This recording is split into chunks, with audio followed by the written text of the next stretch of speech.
मारीच की सेना का संहार कर सागर पार फेंक दिया। मैं भी तो देखूं, मैं भी तो जानूं, कौन है वो सिंहनी का सपूत। सौर जगत के मार्तंड लंकाधिपति रावण जी के चरणों में इस राम का प्रणाम स्वीकार। प्रणाम करने वाले राजकुमार, हम तुम्हारे पूजपात पिताजी का भी नाम जानना चाहेंगे। अवध नरेश चक्रवर्ती चूड़ामणि श्री दशरथ। तुम दशरथ के पुत्र हो? अवश्य। एक बार दिग्विजय करते समय मैंने इसी वंश में एक राजा अनल का वध कर दिया था। उस राजा ने प्राण छोड़ने से पहले हमें एक श्राप दे दिया था। रावण आगे चलकर एक राजा दशरथ होंगे और दशरथ से जो पुत्र होंगे वो तुम्हारी मृत्यु का कारण बन जाएगा। मैंने ब्रह्मा जी से वरदान मांग लिया कि दशरथ के कोई पुत्र है ना।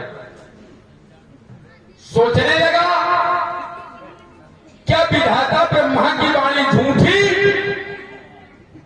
और विधाता की वाणी झूठी नहीं तो तुम दशरथ के पुत्र नहीं। फिर सोचने लगा राजा दशरथ के जीवन में यह संभव कैसे हो गया। क्योंकि तुम कह रहे हो दशरथ के पुत्र हो तो हमारा चिंतन भी होना चाहिए। हमारा ध्यान गया इसी राजा ने एक बार श्रवण कुमार का वध कर दिया था। तो श्रवण कुमार के बूढ़े माता पिता ने इस राजा को एक श्राप दे दिया कि जैसे मैं पुत्र वियोग में तड़प रहा हूं, ऐ राजा एक दिन तुम भी इसी प्रकार पुत्र वियोग में तड़प कर जैसे मैं प्राण छोड़ रहा हूं ऐसे तुम प्राण छोड़ोगे। क्या ये श्राप राजा दशरथ के जीवन में वरदान बन गए? क्योंकि अगर पुत्र वियोग का श्राप न हुआ होता तो राजा दशरथ के जीवन में कभी पुत्र न आए होते। पहली बार ऐसा हुआ है। संसार में बहुत लोग बोलते रहे, बहुत लोग बुलाते रहे, हमें सुनाई देता रहा, लेकिन हम समझ ही नहीं पाए ये कहना क्या चाहते हैं।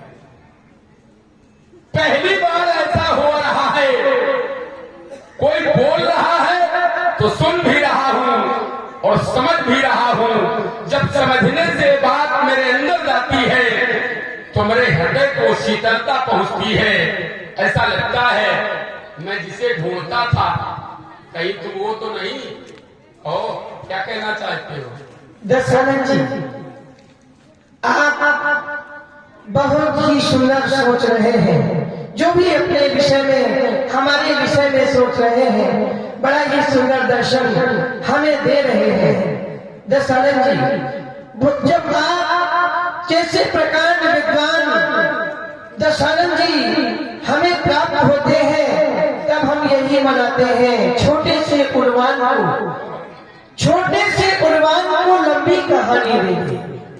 छोटे से उड़वान को लंबी कहानी दे दे। इस नए दौर को कुछ चाल पुरानी दे दे। तन के काले ही सही मन को बना दे पूरा। तन के काले ही सही मन को बना दे गोरा। शक्ल कौवे की दे कोयल की बानी दे दे। ये तुम सब कर सकते हो क्योंकि तुम में वो प्रभाव है कि सन्मुख हो जीव। जब तुम्हारे सन्मुख हो जाए तो प्रभाव ये होता है कि जन्मों जन्मों के पापों का निवारण कर देते हो। तुम्हें निहारे हुए बहुत दिन बीत गए। तुम्हें निहारे हुए बहुत दिन बीत गए।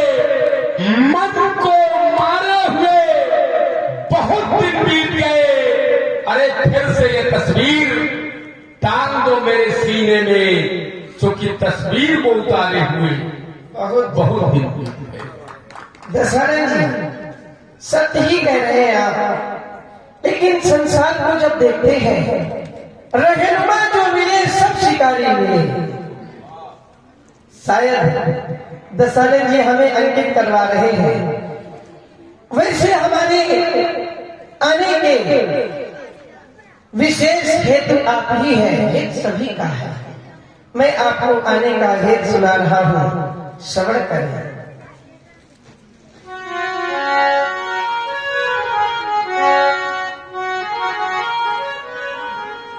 मैं हेतु तुम्हारे दस के धर, मैं हेतु तुम्हारे दस के धर, इस अवनी तल पर आया हूँ, अंशों के सहित जन्म लेकर, दशरथ का पुत्र कहाया हूँ। कुछ दिवस बाद है लंकापति, कुछ दिवस बाद है लंकापति, मैं तेरी गली को आऊंगा, बाणों की सैया सुला बाणों की सैया सुला तुम्हें, निज परम धाम पहुँचाऊंगा। मैं हेतु तुम्हारे दस के धर, इस अवनी तल पर आया हूँ। इतिहास के इतिहास के पन्ने पर ये अमर कथा लिख जाएगी। सुर नर मुनि गंधर्व आदि सब राम रूप मन भावेंगे। मैं हेतु तुम्हारे दस के इस अवनी तल पर आया हूँ, अंशों के सहित जन्म लेकर, दशरथ का पुत्र कहाया हूँ। काकुत्थ कुलभूषण दशरथ जब आप ये कहते हो मैं हेतु तुम्हारे दशकंधर इस अवनी तल पर आया हूं, अंशों के सहित जन्म लेकर दशरथ का पुत्र कहाया, हमारे सारे प्रश्न यही समाप्त हो जाते हैं।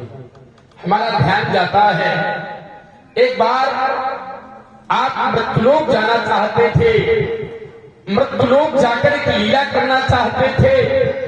लीला की समस्त तैयारियां आपके द्वारा सुनिश्चित की जा चुकी थी। सारे अभिनेताओं के अभिनय का चयन आपके द्वारा किया जा चुका था। फिर आपके द्वारा एक प्रस्ताव लिखा गया और ये प्रस्ताव जिस किसी के पास भेजा गया, संसार में सारे लोगों ने कह दिया मैं मृत्युलोक में सारे अभिनय विलीन कर सकता हूं, लेकिन ये अभिनय मैं मृत्युलोक में अभिनीत नहीं कर सकता। स्थिति ये बनी, आपकी लीला रह गई, आप उदास रहने लगे। ये उदासी ही हमसे देखी नहीं गई थी। एक बार मैंने आपसे प्रश्न कर दिया, आप क्यों उदास रहते हो? इस उदासी के मूल में क्या है? आपने बताया था मैं मृत्युलोक जाना चाहता था, मृत्युलोक जाकर एक लीला करना चाहता था। एक अभिनेता के अभाव के कारण मेरी मृत्युलोक में लीला नहीं हो पा रही। तब मैंने कहा था कैसा है वो अभिनय, कैसा क्या करेगा मृत्युलोक में वो अभिनय? तो आपने कहा था कि वो मृत्युलोक में ऐसा अभिनय अभिनीत कर दे कि मेरे मृत्युलोक में जाने का मार्ग बन जाए। मैंने कहा मार्ग कैसे बनता है?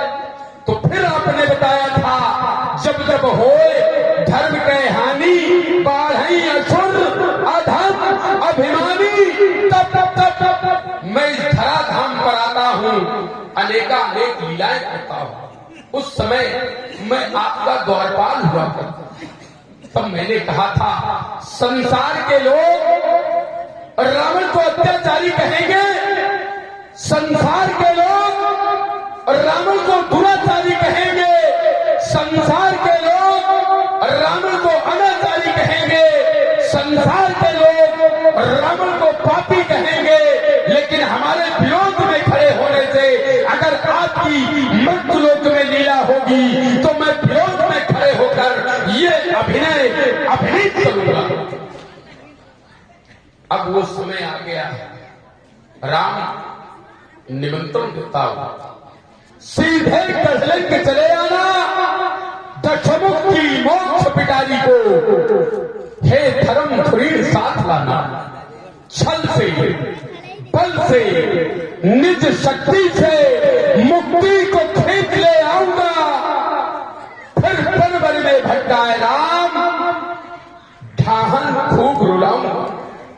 यद्यपि जब आपके द्वारा संसार में करुण क्रंदन किया जाएगा, संसार में किसको कितना कष्ट होगा ये रावण नहीं जानता है, लेकिन संसार में सबसे अधिक कष्ट किसको होगा ये रावण जानता है। राम, संसार में जब आप रोगे तो सबसे अधिक कष्ट का अनुभव अगर कोई करेगा तो ये रावण करेगा, लेकिन हम क्या करेंगे? अगर यहाँ पर आकर तुम्हारा ये रूप प्रस्तुत नहीं हुआ तो संसार के लोग आपको इस लीला का नायक नहीं कहेंगे, और हमारा ये रूप प्रस्तुत नहीं हुआ तो संसार के लोग इस लीला का हमें खलनायक नहीं कहेंगे। अवश्य ठाहन खूब रुलाऊंगा, फिर सीता मिस मेरा वंश राम तुम सफलीभूत बना देना, और बैठा कर बाण विमानों में निष्परम धाम पहुंचा देना। आपका यह रण आमंत्रण हमें स्वीकार है। हम जानते हैं आपसे युद्ध करने में हमारे चुटकियों पर फफोले पड़ जाएंगे, लेकिन दशानन कभी बाज नहीं आएंगे। आपका यह रण आमंत्रण हमें स्वीकार है। जिस समय आपके हाथ में चमचमाती हुई चंद्रहास और हमारे हाथ पर खिंचा हुआ सारंग होगा तो हम भी उस समय की प्रतीक्षा करेंगे। राघव, जब तुम लंका आओगे, संसार के लोग जब आपका स्वागत करेंगे, अनेकानेक मिष्ठानों का प्रयोग करेंगे, पुष्पमाल का प्रयोग करेंगे, द्रव्य का प्रयोग करेंगे, लेकिन रावण जब आपका स्वागत अपनी लंका में करेगा तो किसी मिष्ठान का प्रयोग नहीं करेगा, किसी पुष्पमाल का प्रयोग नहीं करेगा, किसी द्रव्य का प्रयोग नहीं करेगा। अरे रावण तो जब आपका स्वागत लंका में करेगा तो अपने प्राणों का पुष्प इन चरणों में चढ़ा देगा। राम निमंत्रण देता हूं, जल्दी आइएगा, हम तुम्हारी प्रतीक्षा करेंगे। अवश्य। राजा जनक, पुनः प्रणाम स्वीकार। मैं जाता हूं पर डाल रहा मानस प्रकाश, प्रणपूर्ण तुम्हारा विषय होगा, ये रखना तुमसे दबा। जिस हेतु यहाँ पर आया था हो गए हमारे पूर्ण काम, धन खंडन पर अवरोध लगाने की चाह न थी, लेकिन लोगों ने सोचा रावण आ गया, और रावण आ जाए तो कि अच्छा होए कहूं तो कहेगा रावण। भाई रावण आवे तो समस्या आवे, अगर समस्या नहीं तो रावण नहीं, रावण स्वयं में एक समस्या। रावण आवे तो समस्या आवे, लेकिन राम आवे तो समाधान आवे। एक समस्या दूसरा समाधान, एक सिक्का दो पहलू। बैठे हुए भगवान शंकर के प्यारे भक्तों, एक बार बड़ी श्रद्धा के साथ। देखिए बहुत कम लोग बचे हैं, लेकिन जितने भी बचे हैं यही रामलीला सुनने वाले बचे हैं। बकाया उनको जो सुनना था वो सुन के चले गए। तो जितने लोग बैठे हैं ये वास्तव में भगवान शंकर के अनन्य भक्तों में से एक हैं। बड़े उच्च स्वर में और बड़े उत्साह के साथ बोले, बोलिए जगत गुरु भगवान शंकर की।